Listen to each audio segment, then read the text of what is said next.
Hi there, and welcome to the long-awaited video for day number 13, when we spend the entire day in Jerusalem. The focus of this part of the tour was solidly on New Testament events, which admittedly are less familiar to me than Old Testament events, and so it's taken a little bit of digging to kind of process all of the sites that we saw. So bear with me, I'll do my best to give you some of the highlights of our journey today. We started our day atop the Mount of Olives across the Kidron Valley from Old City Jerusalem. In addition to the many events in Jesus' life, which largely are commemorated by different churches that we're going to be visiting throughout the day, this site is significant as kind of the high point outside the city. Of course, we can see the city in all its majesty from this site, but also, events such as King David fleeing from his son Absalom's rebellion. Ezekiel's vision happened here. When the Jews returned from their exile in Babylon, they gathered olive branches here to kind of celebrate their liberty to practice their religion on their own soil once again.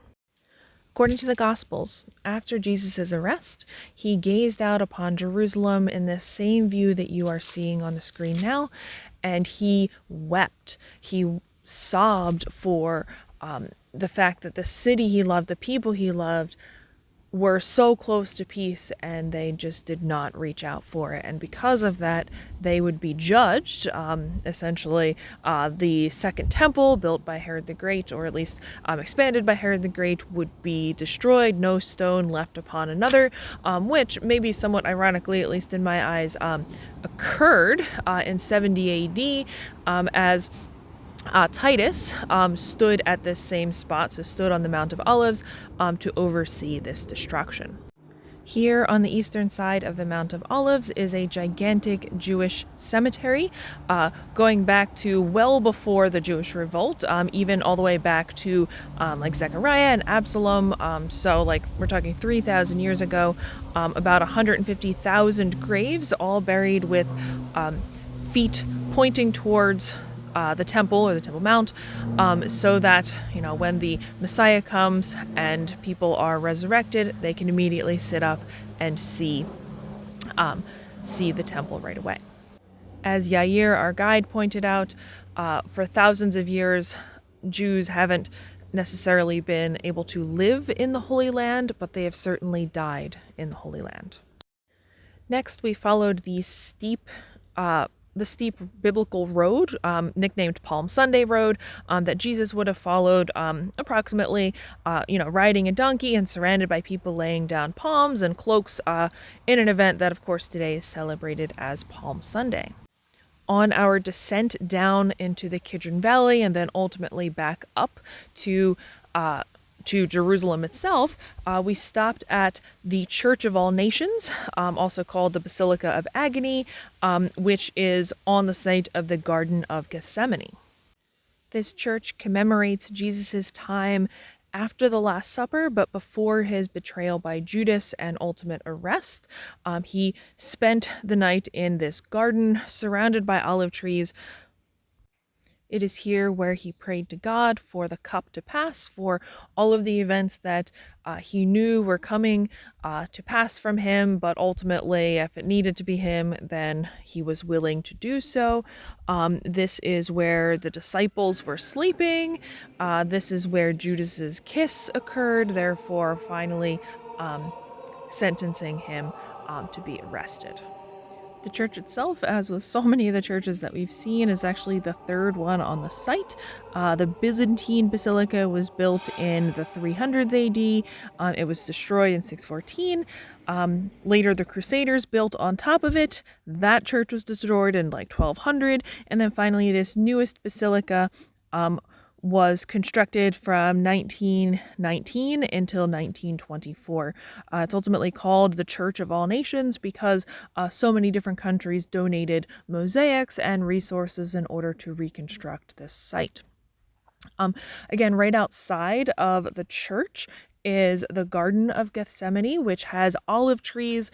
Unfortunately, olive trees don't actually have tree rings, so it's nearly impossible to completely accurately date how old these trees are, but the best estimates show that they are, many of them are 1,000 to 2,000 years old. And as you can see, just like around at this site, you can see people are praying. They are taking notes, journaling, whatever. So this was actually, second only to the Western Wall. Really the site where I saw the most like actual spiritual activity occurring. So at last, we made our way through the valley and back up to Jerusalem itself. And we first stopped at what are called the Hulda Gates. And this term is based on the term in the Mishnah, meaning mole or mouse. And so essentially a lot of different passageways, like mouse little channels have been discovered underneath these two sets of gates. Actually, I'm getting there. Unfortunately, we don't really have a good understanding of what exactly they were for, how they were used, because archaeological excavations of these sites are highly limited because of political volatility in this site. During Jesus's life, these Hulda gates, both double, triple gates, would have been used for the Jews to enter into Temple Mount.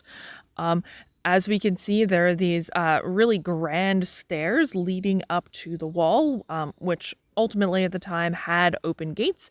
And as our guide Yair joked, these steps were built purposely uneven.